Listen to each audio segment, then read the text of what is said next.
दिवाली आने में ना बस एक सप्ताह बचा हुआ है। ऐसे में हर एक घर में साफ सफाई अभियान भी जोरों पर है। आखिर दिवाली से पहले घर के हर एक हिस्से की सफाई करनी जरूरी भी तो है। अब समय कम है और सफाई का काम ज़्यादा। तो अब ना छोटी छोटी बातों को ध्यान में रखकर बहुत ही स्मार्ट तरीके से हमें अपने घर के काम को फटाफट निपटाने होंगे। तो हे एवरीवन, नमस्ते and welcome back to my channel. तो फ्रेंड्स, कैसे हो आप सब? उम्मीद करती हूँ कि आप सब बहुत अच्छे होंगे। तो हम होम मेकर हाउसवाइफ के लिए ना कोई टाइम लिमिट तो होती नहीं है कि हमें ये काम ऐसे करना है, इस टाइम में करना है, इस समय नहीं करना है। हमारे पास जब भी टाइम होता है हम अपने घर के काम में लग जाते हैं और यही हमारे लिए सबसे बड़ी बेनिफिट भी होती है कि हमारे काम टाइम पे ख़त्म भी होते हैं और बहुत बार तो टाइम से पहले भी ख़त्म हो जाते हैं। लेकिन कई बार ऐसा होता है ना कि अधिकांश घर के जो साफ़ सफाई वाले काम है वो ना हम मॉर्निंग में ही निपटाने की कोशिश करते हैं ताकि शाम में थोड़ा सा हमें आराम मिल सके। लेकिन कभी कभी ना घर के काम बहुत ज़्यादा बढ़े हुए रहते हैं, जैसे दिवाली में। सच में दिवाली में घर के काम बहुत ज़्यादा बढ़े हुए रहते हैं, लेकिन कोशिश हमारी यही रहती है कि एक एक करके इसे हम ख़त्म करते जाएं। जैसे मेरे घर के काम इतने ज़्यादा बढ़े हुए हैं ना कि दिन और रात बराबर हो गया है। दिन में भी वैसे ही सारे काम चलते रहते हैं, रात में भी वैसे ही सारे काम, क्योंकि काम इतने ज़्यादा बढ़े हुए हैं ना कि जो सुबह का समय है ना वो भी कम पड़ रहा है। तो अभी हो रहे हैं शाम के 5 और ना सर्दियाँ स्टार्ट हो गई है। सुबह और शाम के समय ना हल्की हल्की ठंडी लग रही है। तो मैं आ गई हूँ किचन में अपने लिए थोड़ी सी चाय बनाने, क्योंकि सच में मन कर रहा था चाय पीने का। और ठंड में तो पता ही है आपको, चाय पीने से बहुत ज़्यादा सुकून मिलता है। तो फटाफट मैं अपने लिए गर्मा गर्म चाय बनाती हूँ और उसके बाद फिर मुझे लगना है उन छोटे छोटे कामों में जिसके लिए मॉर्निंग में मुझे समय ही नहीं मिल पा रहा है। मेरे रूम का जो फ्लोर है ना, पेंट करने के चक्कर में ना पूरा फ्लोर गंदा हो रखा है। तो जब हमने बेड पेंट किया था ना तो फ्लोर बिल्कुल क्लीन था, बिल्कुल पेंट के दाग धब्बे नहीं लगे थे। लेकिन जब हमने वार्डरोब पेंट किया ना तो फर्स्ट कोट जब हमने लगाया था तो बिल्कुल कुछ भी नहीं गिरा था फ्लोर पे। बट जब अगेन सेकंड कोट हमने लगाया ऊपर से, फिर जो ग्रुपिंग है वो हमने किया ना, तो थोड़े बहुत पेंट के दाग धब्बे फ्लोर पे गिर गए हैं। तो वो थोड़ा सा ना गंदा लग रहा है, जिसकी वजह से रूम बहुत ज़्यादा ख़राब लग रहा है। तो उसके लिए ना मैं काफ़ी टाइम से सोच रही हूँ, जिस दिन मैंने पेंट किया था उसके सेकेंड डे से ही मैं सोच रही हूँ कि मुझे फ्लोर क्लीन करना है, बट टाइम ही नहीं मिल पा रहा। और सच में कई बार ऐसा होता है कि टाइम आपको निकालना पड़ता है। अगर आप वेट में रहोगे ना कि टाइम मिलेगा तब करेंगे, तो वो बिल्कुल पॉसिबल नहीं होता है। खासकर हम हाउस वाइफ होम मेकर के लिए टाइम हमें कभी नहीं मिलता है, हमें निकालना पड़ता है टाइम हर एक चीज़ के लिए। ओके, तो चाय भी बनकर रेडी है, तो फटाफट चाय एंजॉय करते हैं और उसके बाद फिर घर के कामों में लगते हैं।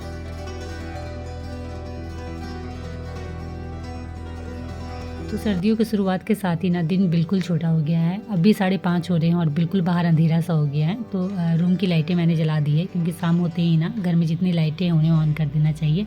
घर को कभी भी अंधेरे में नहीं रखना चाहिए शाम के समय। और ये रूम आप लोगों को थोड़ा सा खाली खाली लग रहा होगा, क्योंकि यहाँ जो वुडन वाला बेड था ना उसे हमने सेल कर दिया है। क्योंकि एक तो वो सिंगल था और विदाउट स्टोरेज था, और हमें चाहिए स्टोरेज वाला क्वीन साइज बेड। तो वो लेने की प्लानिंग चल रही है, बट अभी नहीं, दिवाली के बाद, उस टाइम बाद, क्योंकि वैसे भी अभी ना बजट काफ़ी गड़बड़ा गया है, इतने सारे घर में काम हुए हैं। सो सेल करना था हमें, बात हम कर रहे थे तो अच्छे दाम मिल गए, निकल गया बेड, तो हमने निकाल दिया। बट अभी बेड तुरंत नहीं लेंगे, कुछ टाइम उसे खाली रखेंगे, कुछ टाइम के बाद बेड लेंगे। क्योंकि अगर आप कोई भी चीज़ ले रहे हो ना, थोड़ा सा लगा के अच्छा लो, वो ज़्यादा अच्छा है। और हड़बड़ी में आप कुछ भी ले आते हो ना तो फिर वो जैसा तैसा ही आ जाएगा। सो इसीलिए अभी कुछ टाइम हम लेंगे, उसके बाद फिर एक अच्छा सा क्वीन साइज़ का बेड लेंगे उस रूम के लिए।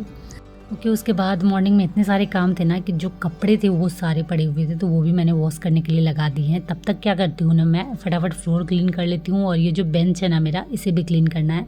क्योंकि जब हमने वार्डरोब वाइट पेंट किया ना तो जो वाइट पेंट थे वो भी थोड़े बहुत गिरे हैं। और जब पेंटर आए थे रूम पेंट करने के लिए तो उस समय भी उन्होंने इसका यूज किया था। तो जो ग्रीन वाला पेंट है, जो वाइट वाला पेंट है, वो भी थोड़े बहुत इसमें गिरे थे। तो बेंच ना बहुत ज़्यादा मेसी हो रखा था पेंट की वजह से, क्योंकि पेंट के दाग धब्बे बहुत ज़्यादा बेंच में पड़े हुए थे।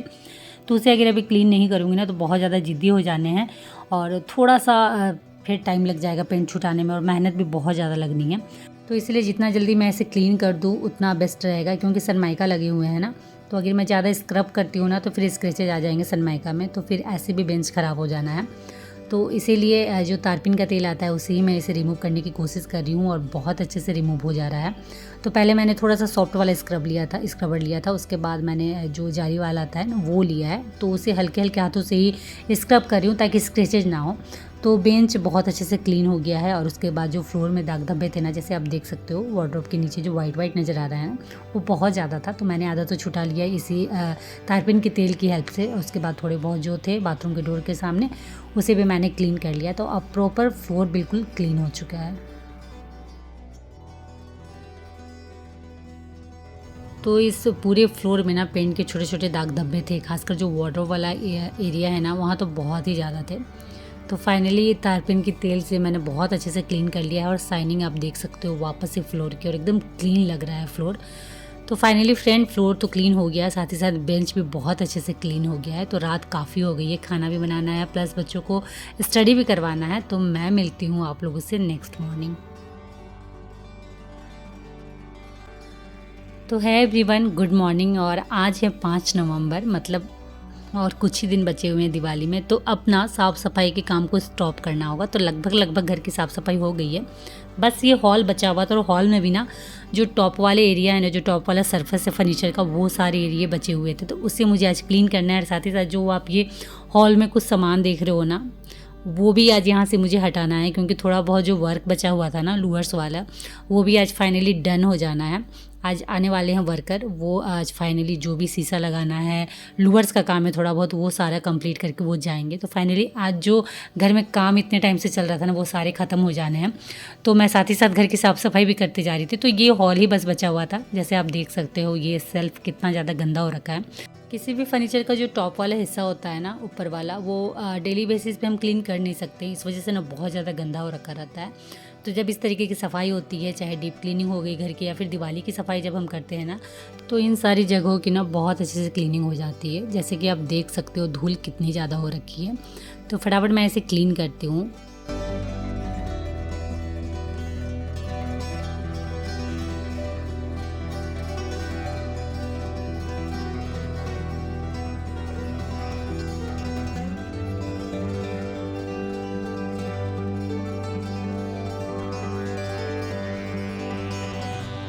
तो जो ओपन वॉल सेल्फ थे ना, उनकी क्लीनिंग मैंने कर ली है। और अब बारी है टीवी यूनिट की, लेकिन उससे पहले टीवी को अच्छे से कवर अप कर देते हैं, ताकि जब मैं यहाँ से डस्ट निकालूँ क्लीन करूँ तो टीवी मेरा गंदा ना हो।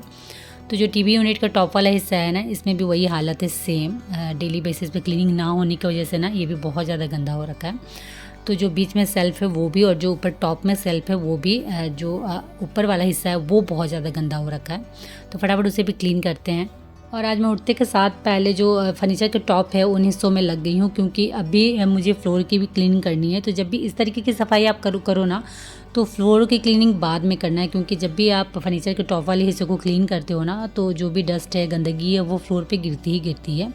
तो इसलिए पहले इनकी सफाई कर लेना, उसके बाद लास्ट में फ्लोर को क्लीनिंग करना, मॉपिंग करना, झाड़ू लगाना, जो भी करना है वो बाद में करना। तो यहाँ की भी क्लीनिंग हो गई थी। और साथ ही साथ जो वॉल है ना ऊपर वाले, उनकी भी क्लीनिंग मैं करते जा रही थी, क्योंकि जो ऊपर वाले वॉल है ना, उनकी साफ़ सफाई भी नहीं हो पाती है। तो जब इस तरीके की साफ़ सफाई हम कर रहे हैं ना, तो साथ ही साथ वॉल को भी साफ़ कर देंगे ना, तो वॉल भी हमारा वैसे ही चमक उठेगा जैसे हमारे घर के फर्नीचर चमकने वाले हैं।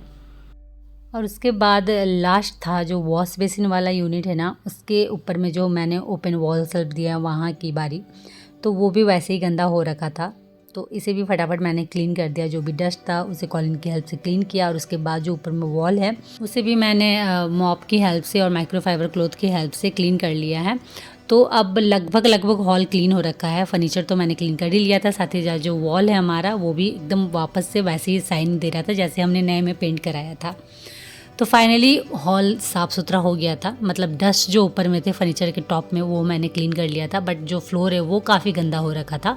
जैसे कि आप देख सकते हो, जो भी मैंने फर्नीचर के टॉप वाले हिस्से को क्लीन किया है ना, वो सारी गंदगी फ्लोर पे गिरी है।